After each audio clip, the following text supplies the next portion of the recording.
Brought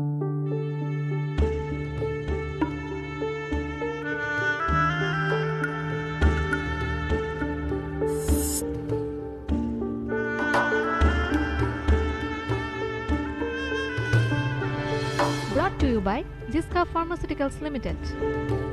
প্রতি বছরের মতন এবারও বিশ্ব মানসিক স্বাস্থ্য দিবস পালন করা হচ্ছে এবং এবছরের প্রতিপাদ্য সবার জন্য মানসিক স্বাস্থ্য, অধিক বিনিয়োগ, অধিক সুযোগ।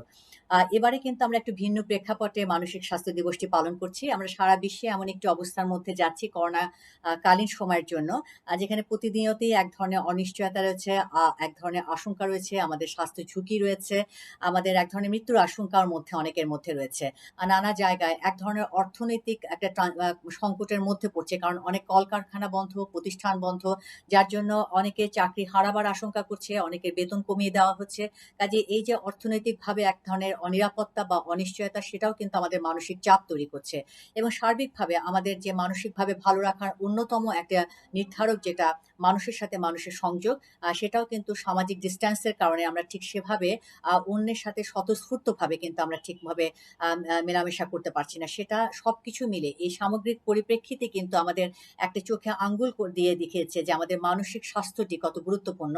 এই নতুন যে একটা প্রতিবন্ধকতা, সেটা কিন্তু একটা চ্যালেঞ্জিং সিচুয়েশন তৈরি করেছে, যেটা আমাদের মানসিকভাবে এটাকে অনেকের ক্ষেত্রে এটা অ্যাডজাস্ট করা বা এটাকে চাপটা মোকাবেলা করা অনেকের ক্ষেত্রে সম্ভব হচ্ছে না। এবং দেখা গিয়েছে আমাদের যে এক্সপেরিয়েন্সে বেশ কিছু ধরনের, বিশেষ করে উদ্বেগজনিত মানসিক রোগ, স্পেশালি আমরা বলবো প্যানিক অ্যাটাক, অ্যাডজাস্টমেন্ট ডিসঅর্ডার, কিছুটা অনেক ক্ষেত্রে ডিপ্রেশন, এই রোগগুলা কিন্তু প্রচুর পরিমাণে আমরা ইদানিং আমরা পাচ্ছি।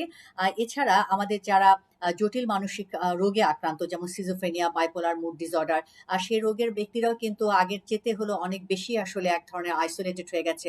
আগের মতো যাতে তারা চিকিৎসা সেবার বিষয়টা আগে থেকেই তাদের আমাদের এক ধরনের অ্যাওয়ারনেসের কারণে এটা একটা প্রতিবন্ধকতা ছিল, কিন্তু বর্তমান পরিপ্রেক্ষিতে এক ধরনের কিন্তু তাদের তাদের যে একটু বিচ্ছিন্নতা, সেটা কিন্তু অনেক বেশি হলো আসলে